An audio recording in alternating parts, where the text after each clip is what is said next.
Desde el principio de la Primera Guerra Mundial, Alemania se aprovechó del punto más débil de Gran Bretaña, un vasto imperio difícil de defender, una pérdida fatal.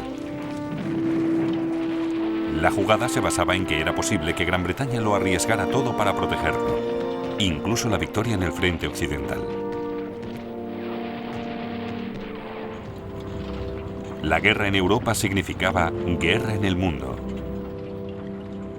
Primera Guerra Mundial.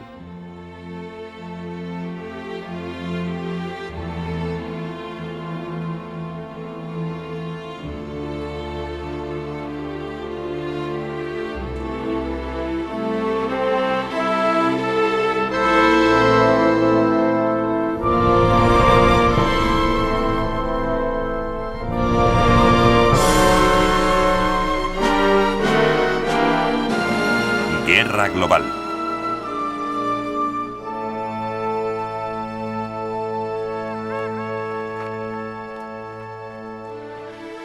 Alemania tuvo la idea de llevar la guerra más allá de Europa, pero no fue por motivos expansionistas, ni mucho menos por intentar dominar el mundo. El objetivo era aliviar la presión a sus ejércitos en Europa, atacando al Imperio Británico, esperando así desviar tropas, navíos y recursos a la defensa de las lejanas colonias. Gran Bretaña tampoco había pensado en ampliar su imperio, pero no quería perder el que ya tenía. Mientras Alemania quería extender la guerra por todo el mundo, Gran Bretaña quería desesperadamente limitarla.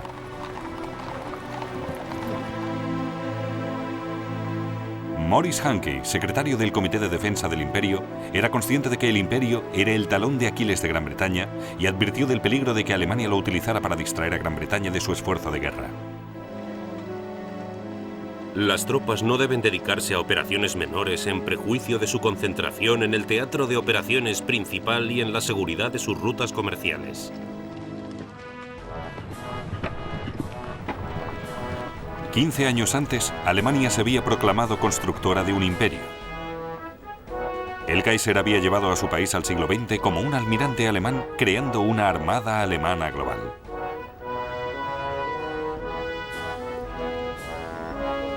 La gran idea era la Weltpolitik, una política de imperialismo en ultramar.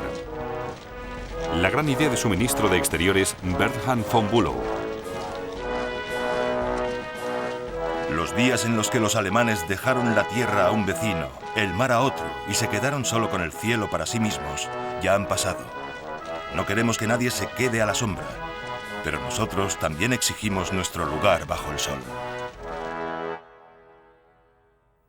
Alemania había llegado tarde al juego de los imperios, pero en 1900 tenía Togoland, Camerún, el África alemana del sudoeste, ahora Namibia, y el África alemana del este, ahora Tanzania. Su bandera ondeaba sobre pequeños territorios del Pacífico, Nueva Guinea, Samoa y la Micronesia. Contaba con un importante reducto en China, en Tsingtao, donde abastecía sus barcos de carbón y elaboraba cerveza.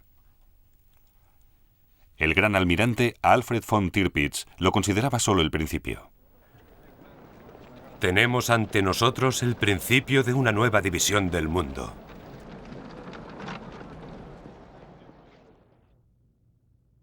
Alemania alarmó al mundo con su demagogia imperial.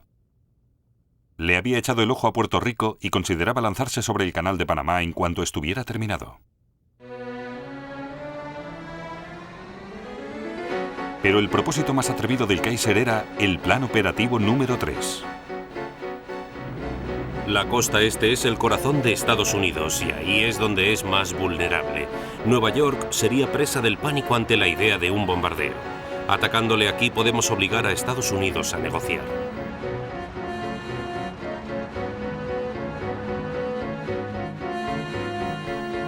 Los planes secretos de Alemania en 1903. Atacar la costa este con 60 barcos y 100.000 hombres.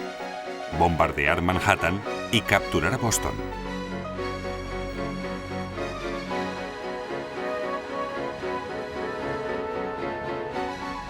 El descabellado plan se debía al resentimiento del Kaiser por el creciente poder de Norteamérica en el Pacífico.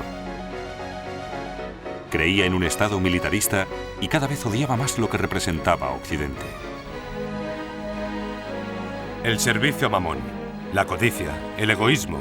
Usurpar tierras, mentir, traicionar y, no menos importante, asesinar. El Kaiser creía que el capitalismo era vulnerable, que un importante ataque en sus sistemas internacionales de comercio, crédito y seguros haría que se tambaleara el edificio. El plan operativo número 3 fue olvidado, pero no la hostilidad hacia los imperios capitalistas.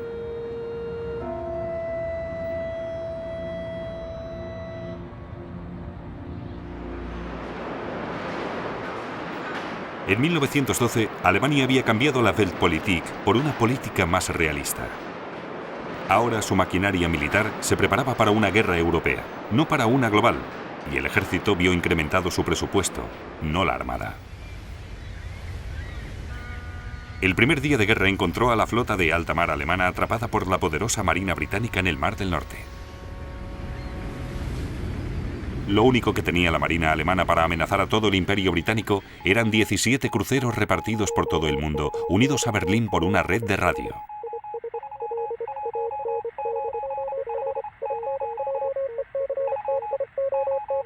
El Königsberg se encontraba frente a la costa este de África, el Goeben y el Breslau en el Mediterráneo, el Dresden y el Karlsruhe en las Indias Occidentales, el Leipzig frente a la costa oeste de Estados Unidos. Pero la mayor concentración de cruceros era la poderosa flota del este de Asia, del almirante Graf von Spee, con base en Tsingtao, China.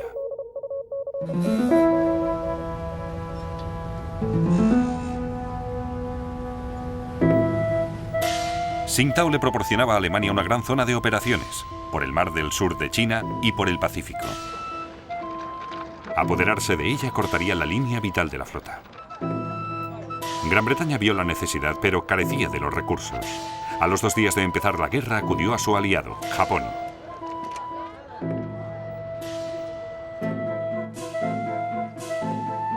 Japón estaba en camino de convertirse en una potencia.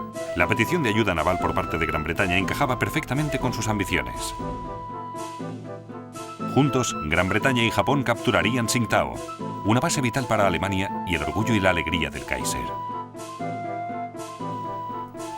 Me avergonzaría más entregar Tsingtao a los japoneses que Berlín a los rusos. El 2 de septiembre de 1914, 60.000 soldados japoneses desembarcaron en la costa violando la neutralidad de China.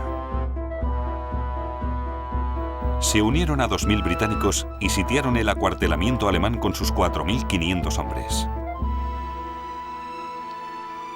Es insoportable. Lo único que podemos hacer es esperar a que llegue ese montón de monos. Todos los días están un poco más cerca. Nadie espera volver de una pieza a casa. No hay esperanza de que lleguen refuerzos. La soga alrededor de nuestro cuello cada vez se aprieta más.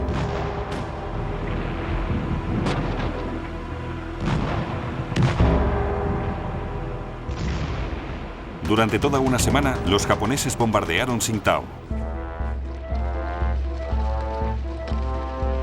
El 7 de noviembre, entraron triunfantes en la ciudad. Algunos alemanes se mofaron de las simbólicas fuerzas británicas por haber permitido que los japoneses hicieran el trabajo sucio. Los valientes británicos no jugaron ningún papel en la captura de Tsingtao, pero participaron en el desfile de la victoria. Los alemanes recibimos la orden de que cuando pasaron ellos debíamos darles la espalda.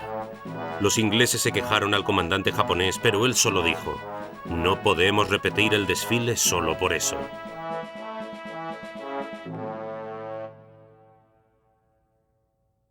La captura de Tsingtao le proporcionó a Japón su rampa de lanzamiento para crear su propio imperio. A las pocas semanas, exigió territorios y derechos comerciales a China. Japón también se apropió de todas las posesiones alemanas al norte del Ecuador. Australia y Nueva Zelanda no perdieron tiempo en apoderarse de aquellas que quedaban al sur. Para frustración de Norteamérica, Gran Bretaña le había dado más poder a Japón en el Pacífico. Un paso clave en un proceso que daría lugar un cuarto de siglo después a Pearl Harbor.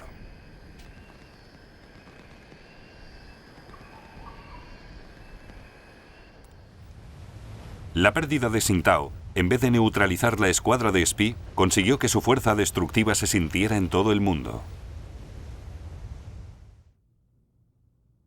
Los mejores comandantes de crucero alemanes, como Spee, eran guerreros solitarios a los que la guerra convirtió en héroes. Unos marinos soberbios con el instinto de los piratas.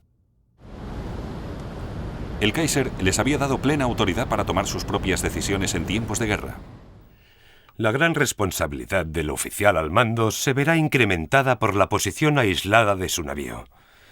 Pero no debe mostrar ni un momento de debilidad. Sobre todo, el oficial debe tener en cuenta que su principal deber es dañar al enemigo tanto como le sea posible.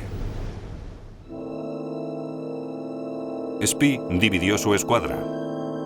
El crucero ligero Emden, bajo el mando del capitán Karl von Müller, se dirigió al Golfo de Bengala.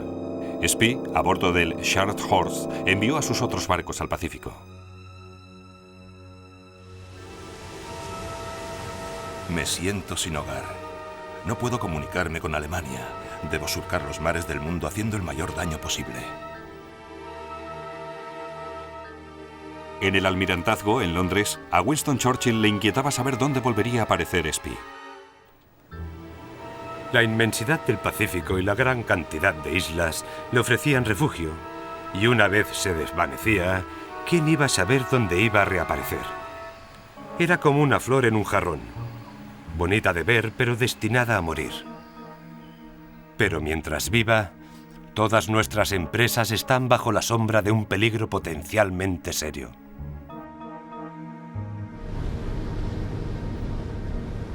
Spee tenía una preocupación constante. Los cruceros necesitaban carbón cada 8 o 9 días o quedarían inmovilizados. Se dirigió a Chile, país neutral, donde le esperaba el carbón.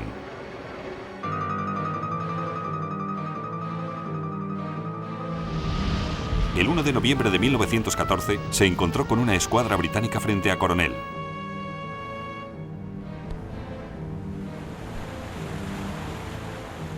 La batalla que siguió inspiró una película en la posguerra.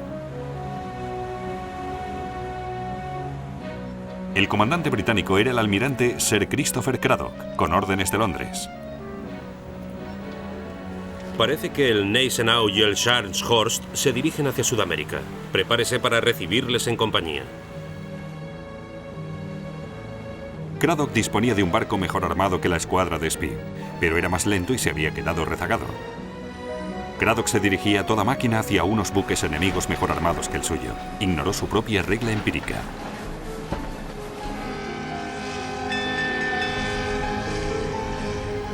Un oficial naval nunca debe permitir que su barco vaya más deprisa que su cerebro.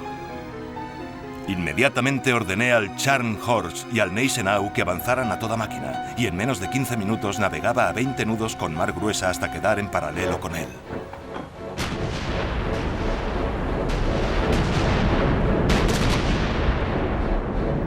Los barcos de Cradock no podían competir con los de Spee.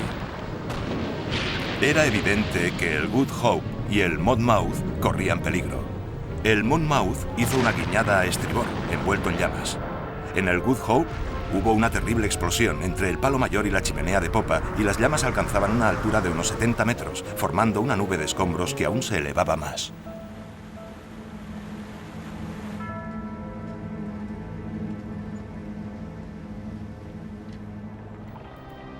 Perecieron 1.600 marinos británicos. Fue la peor derrota naval de Gran Bretaña en 250 años. La guerra global iba tal como lo deseaba Alemania.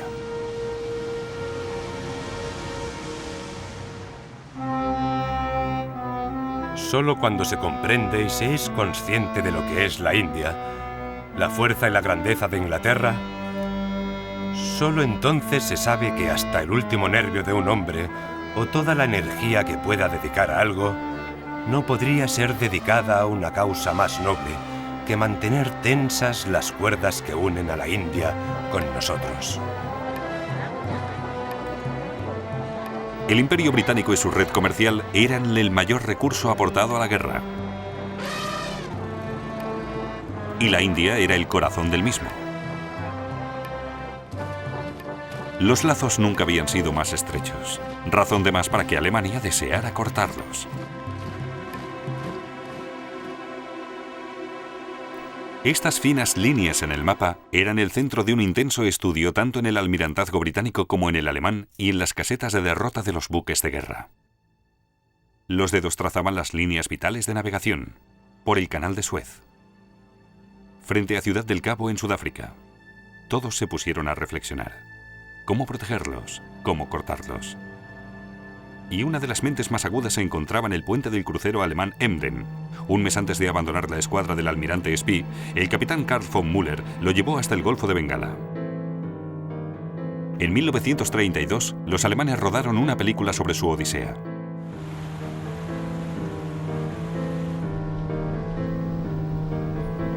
Tenía un poder indescriptible sobre toda la tripulación. Nunca daba órdenes, solo expresaba sus deseos. Desde el momento en que tomó el mando del buque, nunca abandonó el puente.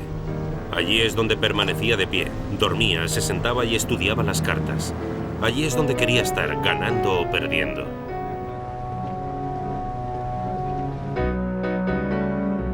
A veces, el Emden levantaba una chimenea falsa para parecer un crucero británico.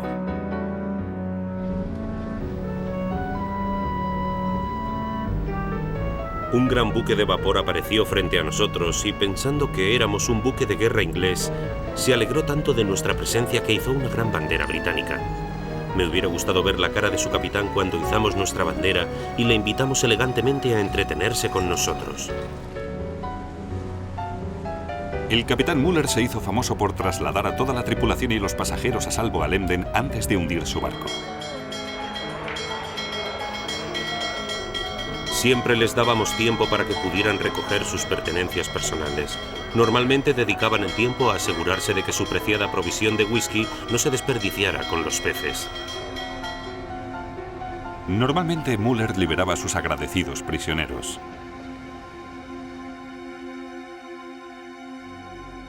Tal fue el impacto del Emden que más tarde el almirantazgo británico preparó este gráfico para seguir sus movimientos.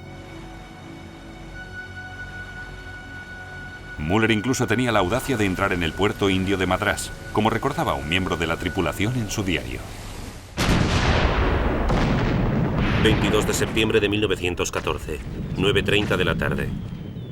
El Emden se acerca aún más y luego dispara 125 cañonazos. Algunos alcanzan a barcos anclados en el puerto. Grandes columnas de fuego se elevan por encima de los tanques de combustible.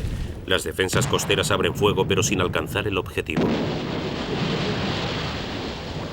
23 de septiembre. Ahora nos encontramos a 150 kilómetros de distancia. Aún podemos ver los incendios de Madrás.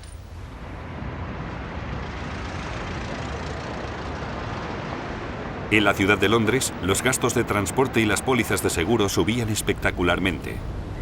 En un momento, toda la flota comercial británica en el Golfo de Bengala permanecía atracada en el puerto por miedo a caer en las garras del intrépido capitán Müller. Los solitarios cruceros alemanes empezaban a dañar el esfuerzo de guerra británico. 3 transportes esperan en Calcuta por miedo al Emden. Esto implica retrasos en el transporte de artillería y caballería. El gabinete ha tomado una decisión.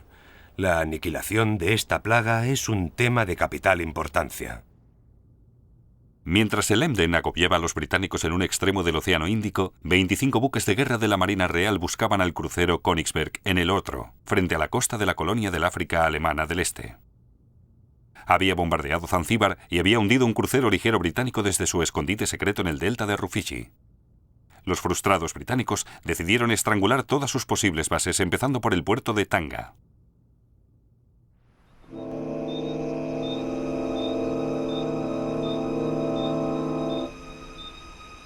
El 2 de noviembre de 1914, los británicos entraron en esta bahía. En la guerra global, las potencias imperiales hacían que otros lucharan por ellas. La mayoría de las tropas británicas eran indias.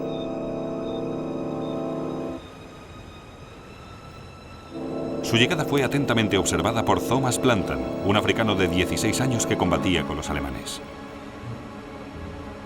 Los barcos británicos que se acercaban tenían todas las luces encendidas y parecía que no quisieran ocultar su presencia.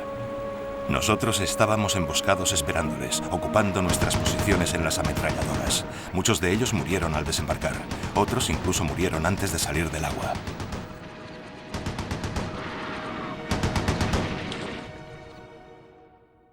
Thomas Plantan era uno de los 2.500 hombres bajo las órdenes del comandante alemán Paul von Lettow-Vorbeck.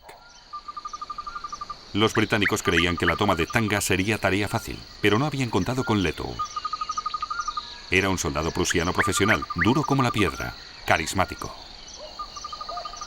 Von Lettow era un soldado extraordinario, pero testarudo y resuelto hasta un grado que afortunadamente nunca me había encontrado antes. Su cualidad más destacada era la inagotable energía con la que perseguía sus objetivos. Normalmente esto quedaba enmascarado por su persuasivo encanto que sabía desplegar cuando quería. En el barco con destino a África había conocido a Karen Blixen, quien más tarde escribiría Memorias de África. Es evidente que desplegó todo su encanto para ella. Un oficial alemán, von Lettow, que pertenece a una familia muy antigua de Mecklenburger, ha sido un gran amigo para mí. Deberías oír cómo hablan de él aquí, como el genio más grande de su época. A pesar de perder muchos hombres durante el desembarco, los británicos amenazaban Tanga. El gobernador Schnee ordenó a Lettow que evacuase la ciudad antes de verla destruida, pero Lettow había ido a África a luchar. Era crucial impedir que el enemigo se estableciera en Tanga, dándole una base desde la que avanzar hacia el norte. No podía permitir que las órdenes del gobernador de salvar Tanga se antepusieran a dicha prioridad. Lettow efectuó el reconocimiento de las posiciones británicas personalmente montado en bicicleta. También pidió refuerzos. 3 compañías de soldados alemanes llegaron a Tanga en tren. Aquí, el 4 de noviembre de 1914, se enfrentaron a los soldados indios de Gran Bretaña, reclutas pobremente entrenados.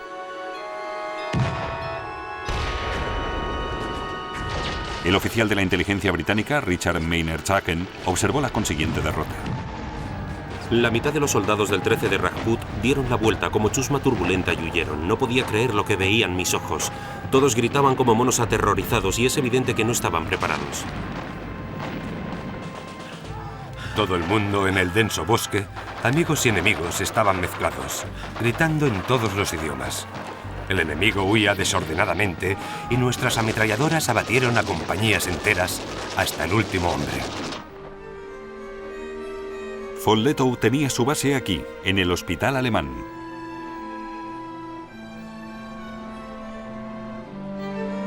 Después de 2 días de duros combates, los británicos enviaron a Richard Maynard Jacken para negociar la rendición. Los alemanes eran la amabilidad personificada y me ofrecieron un excelente desayuno que realmente necesitaba. Discutimos el combate libremente como si de un partido de fútbol se tratara. Parecía raro que hoy estuviera comiendo con unos hombres que ayer intentaba matar. Algo no estaba bien, y me pregunté si esto en verdad era la guerra o todos habíamos cometido un terrible error. Los oficiales alemanes eran hombres de aspecto duro, dispuestos y en plena forma. Consideraban la guerra como un nuevo deporte.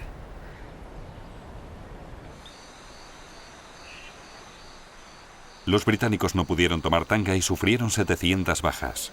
Lettow solo perdió 65 hombres. Los alemanes le consideraron un héroe. Un David alemán está luchando solo contra el Goliat británico en África. Si no podemos luchar a su lado, por lo menos debemos asegurarnos de que tiene las suficientes piedras para su honda. Pero el bloqueo británico de Alemania impidió que los refuerzos le llegaran a Lettow.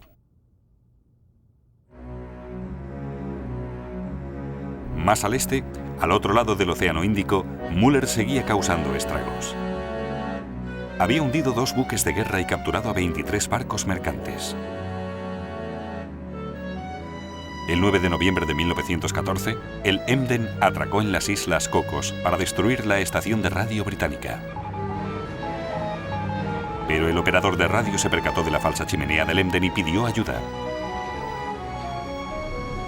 El crucero australiano Sydney recibió el mensaje y puso fin a la extraordinaria carrera del Emden.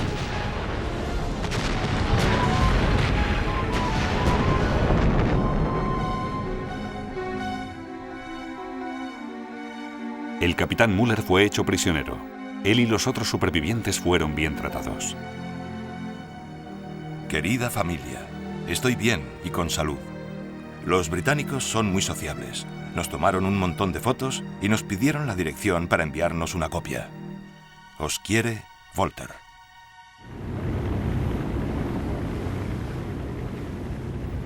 Ahora, la suerte también abandonó al almirante Graf von Spee. Los británicos corrieron el riesgo de separar a dos de sus más modernos cruceros de combate del crucial bloqueo de Alemania en el Mar del Norte para enfrentarse a él. El 8 de diciembre de 1914, el comandante alemán Hans Pockhammer avistó sus enormes mástiles mientras recalaba en Port Stanley en las Islas Malvinas. Se dio cuenta de que los británicos estaban mejor armados y eran más rápidos. Notamos un nudo en la garganta, una contracción, como si no pudiéramos tragar, ya que eso significaba una batalla a vida o muerte, o mejor dicho, una batalla que terminaría con una muerte honorable. La flota alemana intentó huir, pero los cruceros británicos eran demasiado rápidos. A la 1:25 del mediodía, Spee viró para enfrentarse a ellos. Pero los británicos se cuidaron de no ponerse al alcance de sus cañones, disparando los suyos a una distancia de 1.600 metros.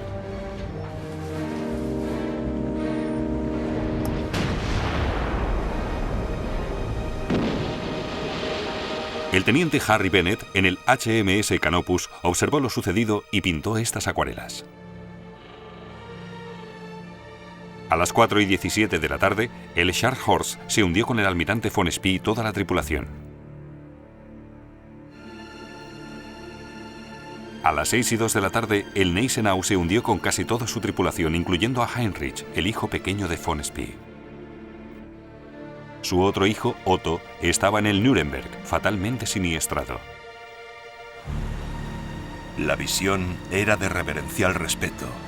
Cayó sobre un costado y se hundió con un elegante movimiento, como si fuera un vaso hundiéndose en un recipiente de agua.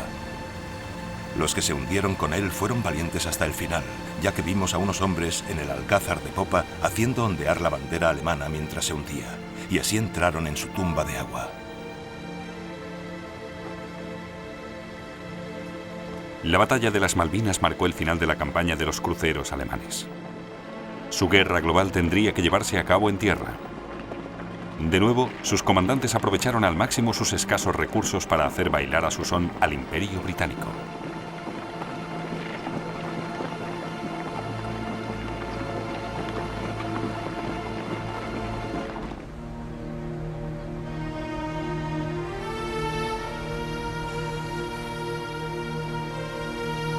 El Canal de Suez presentaba una excelente oportunidad para Alemania para acosar al Imperio Británico. Una crucial ruta marítima vulnerable a los ataques de fuerzas terrestres. Pero los alemanes no podían prescindir de ningún hombre del frente occidental, por lo que Berlín recurrió a la Turquía otomana, su aliado desde noviembre de 1914.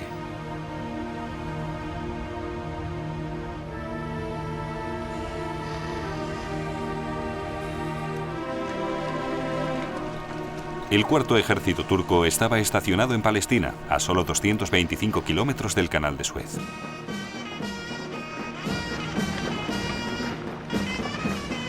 Los turcos aceptaron ayudar a capturar Suez, asignando a ello estos 19.000 soldados. Lo vieron como el primer paso para su propia reconquista de Egipto y Libia.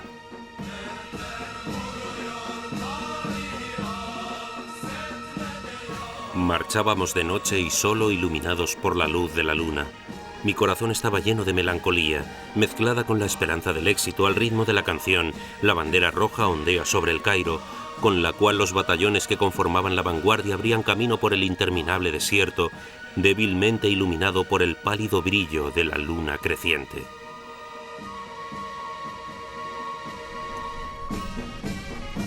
Los turcos tenían que transportar obuses, puentes flotantes, provisiones y agua por el desierto del Sinaí, y no perdieron a un solo hombre.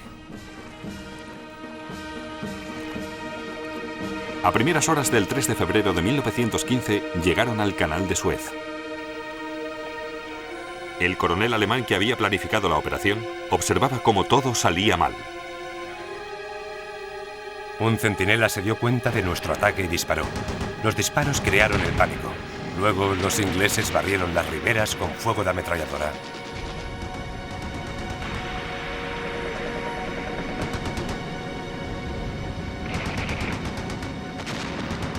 Los turcos encontraron el canal defendido por 9 buques de guerra británicos y 30.000 soldados indios, atrincherados para defender sus posiciones. Las tropas otomanas sufrieron 1.200 bajas. Los supervivientes se retiraron por el desierto.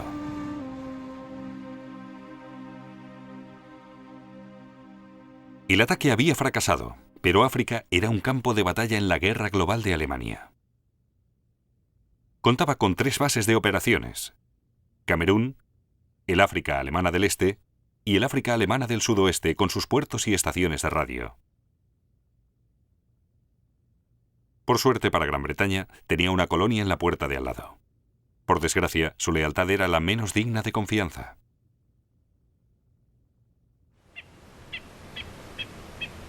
La Unión de Sudáfrica era racialmente diversa: negros, boers y colonos británicos. Solo 15 años antes, Gran Bretaña había sostenido una sangrienta guerra contra los boers. Muchos de ellos no sentían ningún amor por Gran Bretaña. No se podía contar con su lealtad.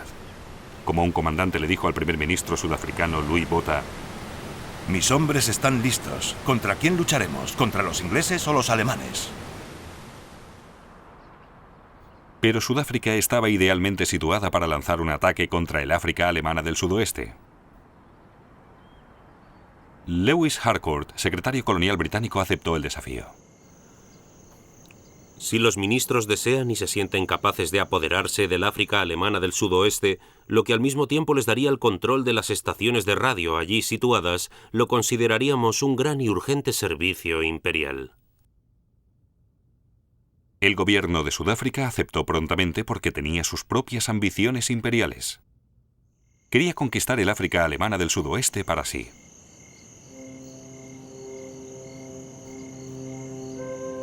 El 14 de septiembre de 1914, las fuerzas sudafricanas cruzaron el río Orange, adentrándose en el África alemana del sudoeste. Pero los alemanes se habían adelantado, como muy pronto descubrirían los sudafricanos, cuando se detuvieron en las charcas de Saint-Fontaine.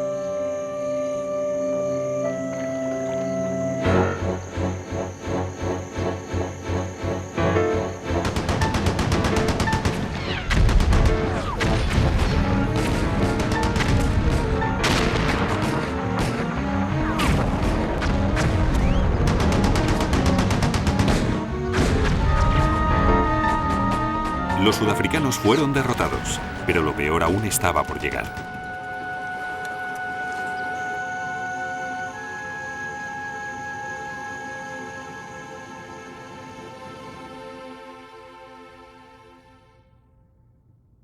Parte de Sudáfrica inició una rebelión armada. Al mando de las fuerzas del norte de la ciudad del Cabo estaba Manny Marich. Valiente e inflexible, Manny había luchado una campaña de guerra de guerrillas contra Gran Bretaña en la Guerra de los Boers. Simpatizaba por completo con Alemania.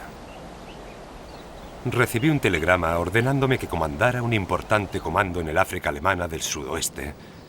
Había tomado la decisión de no luchar por el Imperio Británico y mis oficiales y soldados estaban de acuerdo conmigo. En octubre de 1914, Manny Marich cruzó el río Orange, adentrándose en territorio alemán por Schwyz-Drift para reclutar tropas alemanas.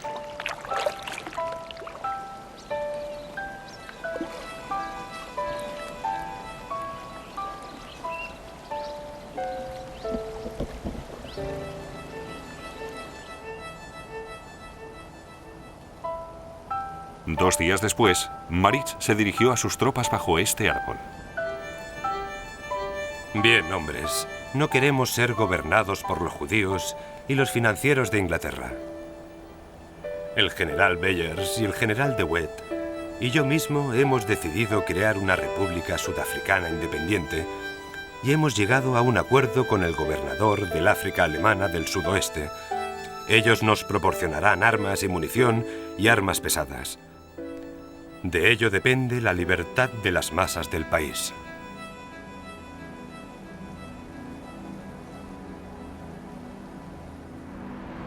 La petición de ayuda por parte de Gran Bretaña había llevado a su colonia al borde de la guerra civil. En Londres, el secretario colonial Lewis Harcourt temía la desintegración de la Unión de Sudáfrica. Secretamente ordenó que se enviasen 30.000 soldados australianos a Ciudad del Cabo para sofocar la rebelión. Lo más importante es la seguridad de la Unión. En comparación, no damos ninguna importancia a la África alemana del sudoeste. Los australianos no tuvieron que intervenir. En el invierno de 1914, los sudafricanos leales derrotaron a los rebeldes boers. Esta es una de las pocas imágenes en la que aparecen 50 de ellos cuando fueron llevados a Ciudad del Cabo para ser juzgados. Pero no consiguieron dar con Manny Maritz. En julio de 1915, los sudafricanos cercaron a los alemanes obligándoles a rendirse y anexionándose su colonia. Pero Gran Bretaña tenía más trabajo para Sudáfrica, esta vez al norte, para acabar de una vez por todas con von Lettow. Londres le pidió al ministro de Defensa de Sudáfrica que comandara la campaña, Johnny Smuts. Smuts también había combatido en la guerra de los Boers, pero ahora era un apasionado pro-británico. Más estadista que soldado, Smuts era un general indiferente de unas fuerzas convencionales. Y tenía que enfrentarse a Lettow. Richard Maynard Jagan, oficial británico, era ahora el oficial de inteligencia de Smuts. Smuts ha tomado la decisión de evitar un enfrentamiento violento. Me ha dicho que no puede permitirse volver a Sudáfrica con el sobrenombre de carnicero Smuts. Si von Lettow es inteligente y Smuts no lo es tanto, habrá problemas. Lettow era inteligente. Aquí, en su cuartel general en la estación ferroviaria de Moshi, tuvo la idea de privar a Gran Bretaña de tropas en Europa, extendiendo la guerra a África. La cuestión era, ¿podremos nosotros, con nuestras reducidas fuerzas, evitar que un considerable número de soldados enemigos intervengan en Europa? ¿O les infligiremos un daño sustancial a sus armas y tropas? Estaba convencido de que podríamos.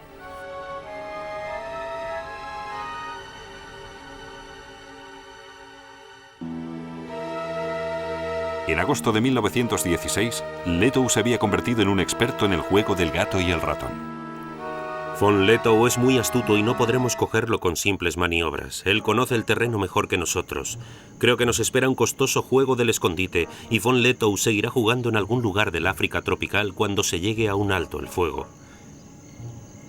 Smuts le ha costado a Gran Bretaña cientos de vidas y millones de libras esterlinas.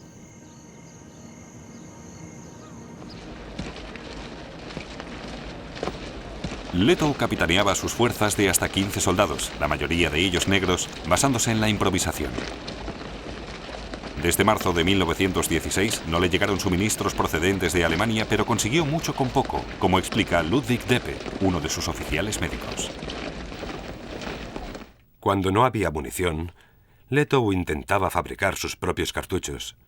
Si los hombres le pedían armas o ropa al comandante, éste les decía: «Cogédsela al enemigo».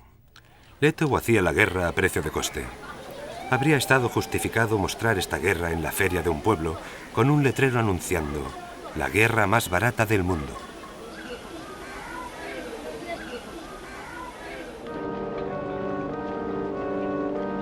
Johnny Smuts contaba con unas fuerzas 5 veces superiores a las de Lettow y los consiguientes recursos. Pero cuanto más se adentraba en el África alemana del Este, más se alargaba su línea de aprovisionamiento. Y no había contado con la mosca asesina, la tsetse. La esperanza de vida de sus 50.000 caballos era solo de 4 semanas. Lluvias torrenciales, barro, polvo y calor sofocante también ralentizaban su avance. La inteligencia era imprecisa, los mapas inadecuados. Con frecuencia, el cable del teléfono tenía que levantarse a 8 metros del suelo para evitar que lo destrozaran las jirafas. Esta se asemeja a una guerra del pasado. Caminábamos por donde no había ninguna carretera. Es posible que ningún hombre blanco lo hubiera pisado antes. El río se ha desbordado y no podemos cruzarlo. Al otro lado nos observan las patrullas alemanas, pero los cocodrilos se encargan de mantener la paz entre nosotros.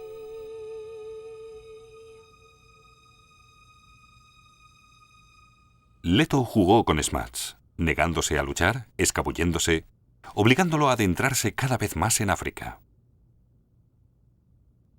A medida que avanzaban, extendían el dolor y la destrucción de la guerra, arrastrando cada vez a la población nativa.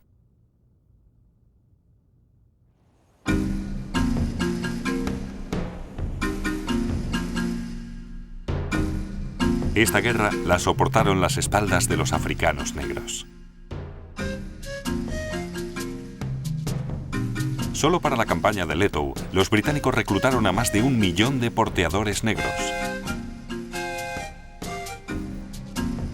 1 de cada 5 murió de malnutrición y enfermedades. Un índice de mortalidad comparable al del frente occidental.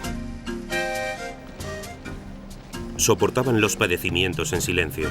Solo tenían deberes y casi ningún derecho. Caían en el barro con su pesada carga y eran cruelmente forzados a levantarse y seguir adelante.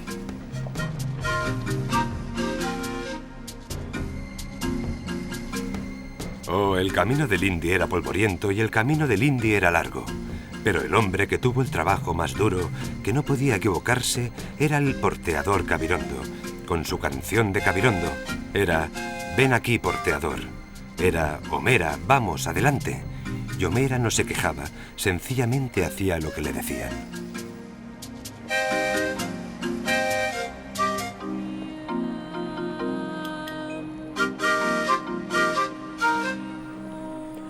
Lo que Smuts se ahorraba en el campo de batalla lo perdía en el hospital, ya que de hecho estábamos luchando contra África y el clima, no contra los alemanes.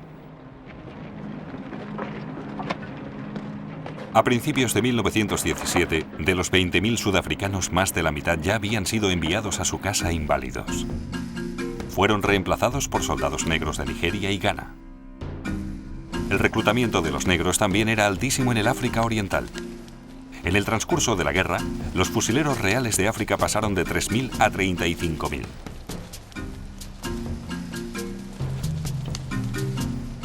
Fololiyani Longwe hablaba por muchos de los soldados negros.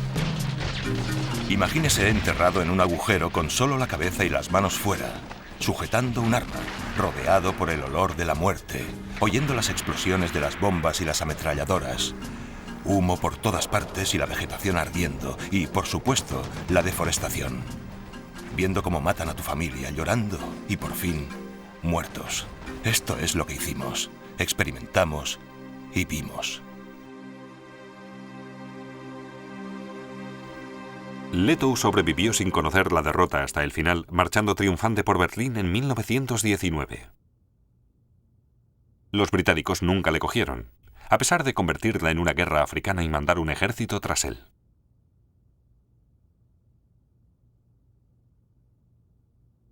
Pero Gran Bretaña y Francia tenían tales reservas de hombres en las colonias que desde 1914 los transportaban a Europa. Unas extraordinarias fotografías en color francesas del mundo que sirvió en el frente occidental.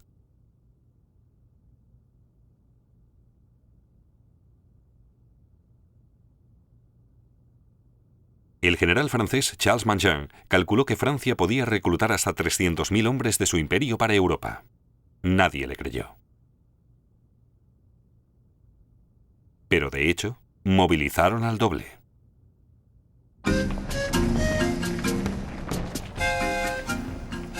Las tropas negras poseen las cualidades que se exigen en una guerra moderna: resistencia, tenacidad, instinto para el combate, ausencia de nerviosismo y una incomparable resistencia.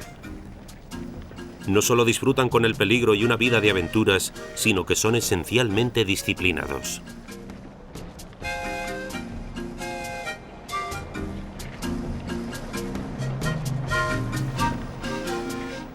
La gente empezaba a ocultarse y a huir del campamento.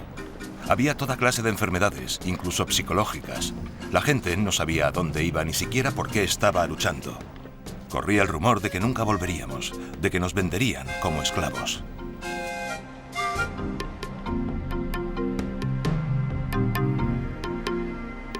La India le proporcionó a Gran Bretaña 1.750.000 hombres durante la guerra. Desde el principio se vieron implicados en algunos de los combates más duros de la guerra.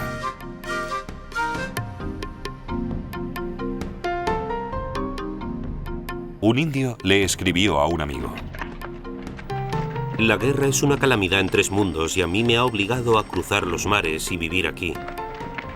El frío es tal que no puede describirse. Hace 4 meses que no hemos visto el sol. Ese es nuestro sacrificio. Ni duermo de noche ni descanso de día. No es posible que haya habido una guerra como esta ni la volverá a haber.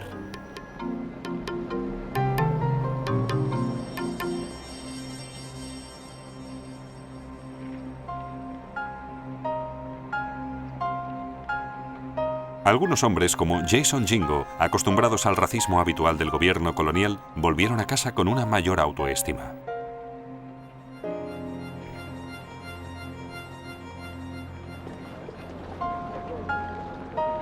Hemos disfrutado del tiempo pasado en Francia. Fue nuestra primera experiencia de vivir en una sociedad sin barreras debidas al color. En casa éramos diferentes a los demás. Nuestra conducta, como les demostramos a los sudafricanos, era algo más que lo que ellos habían esperado de un nativo. Hemos copiado los modales y las costumbres de los europeos, y no solo eso, lo hemos vivido.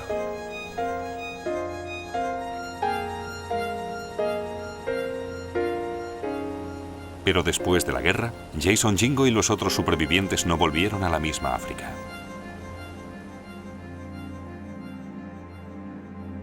Los imperios que la habían troceado habían convertido grandes zonas de ella en terrenos baldíos, como explica el médico alemán Ludwig Deppe. Detrás de nosotros dejamos campos devastados y para el futuro inmediato hambruna. Ya no somos los agentes de la civilización. Nuestro camino está marcado por la muerte, el saqueo y los pueblos desiertos.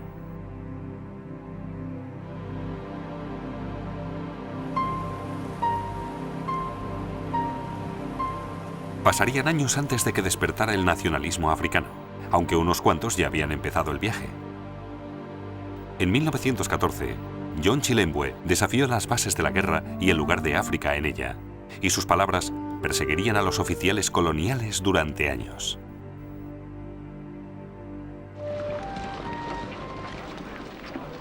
Que los hombres ricos, los banqueros, los nobles, los tenderos, los granjeros y los terratenientes vayan a la guerra y mueran. En vez de ello, nos invitan los pobres africanos que no tienen nada. Tras nuestra muerte, solo dejamos una larga hilera de viudas y huérfanos en la más desesperada de las miserias y en la más negra de las aflicciones. Morir por una causa que no es la nuestra.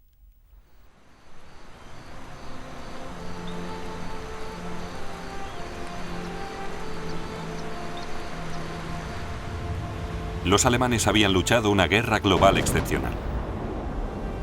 Pero le había costado sus cruceros, sus estaciones de radio y todas sus colonias.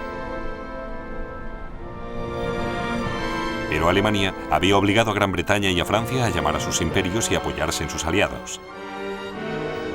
En el proceso, estos flexionaron sus músculos y crearon sus propios imperios. La Primera Guerra Mundial vivió la última carrera por África. Y las ideas que tanto había odiado el Kaiser, la apropiación de tierras, la avaricia y el capitalismo, aún se habían extendido más. De momento, el imperialismo parecía más fuerte que nunca.